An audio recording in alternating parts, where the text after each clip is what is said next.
2 বছর আগে রাজধানীর বেইলি রোডে আগুনে নিহত 46 জনের মধ্যে 22 জনই ছিলেন কাচ্চি ভাইয়ের আউটলেটে। আদালতে দেওয়া চার্জশিটে সিআইডি বলছে, ওই রাতে ভয়ঙ্কর এক কাণ্ড ঘটান কাচ্চি ভাইয়ের বেইলি রোড শাখা কর্তৃপক্ষ।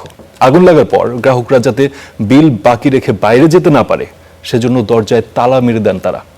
বিষয়টি নিয়ে যোগাযোগ করা হলেও সাড়া দেননি প্রতিষ্ঠানটির কর্ণধার। সাব্বির আহমেদের রিপোর্ট দেখুন।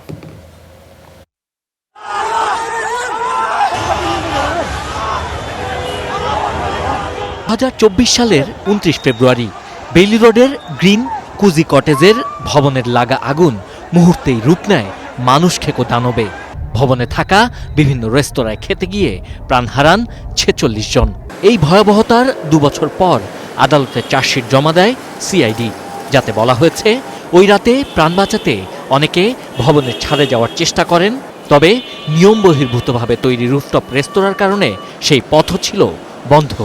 5 তলা পর্যন্ত বাণিজ্যিক ব্যবহারের অনুমতি থাকলেও 8 তলার গোটা ভবনেই ছিল খাবারের দোকান। চার্জশিটে ভবনের মালিকপক্ষ আমিন মোহাম্মদ ফাউন্ডেশনের ব্যবস্থাপনা পরিচালক রমজানুল হক নিহাদ, কাচ্চি ভাইয়ের কর্ণধার সোহেল সিরাজ ও বেইলি রোড শাখার ব্যবস্থাপক জেইন উদ্দিন জিশান, আনোয়ারুল হক, হামিদুল আলম বিপুল সহ 22 জনকে আসামি করা হয়েছে। তদন্তে উঠে এসেছে, আগুন লাগার পর গ্রাহকরা যেন বিল বাকি রেখে বাইরে যেতে না পারে তা ঠেকাতে কাচ্চি ভাইয়ের মেইন গেটে দেয়া হয় তালা। এটা আমাদেরকে যারা ক্ষতিগ্রস্ত তাদের পরিবার, এটা সাক্ষীরা তারা বলছে, দরজা নক করে দিয়েছিল বিল আদায়ের জন্য।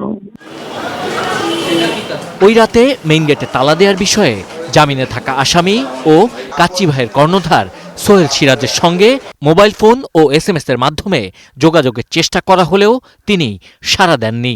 পরে কাচ্চি ভাইয়ের হটলাইন নাম্বারে ফোন দিলে দাবি করা হয় তথ্যটি সঠিক নয়। সামান্য কিছু টাকার জন্য গেস্ট আটটা রেখে এরকম একটা হেনস্থার শিকার হবে, এটা কখনোই কোনোভাবেই পসিবল না। বেইলি রোডের এই পুরো ভবনটি যেন ছিল এক মৃত্যুফাঁদ। সেদিনের দুর্ঘটনা শুধু আগুন নয়, বরং নিয়ম না মানা এবং অব্যবস্থাপনার এক করুণ পরিণতি, যার ফলে ঝরে যায় 46টি প্রাণ।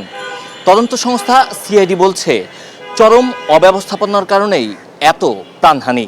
এ ঘটনার পরপরই এমন অব্যবস্থাপনার বিরুদ্ধে শুরু হয় জোরালো অভিযান, কিন্তু তাতে খুব একটা লাভ হয়নি।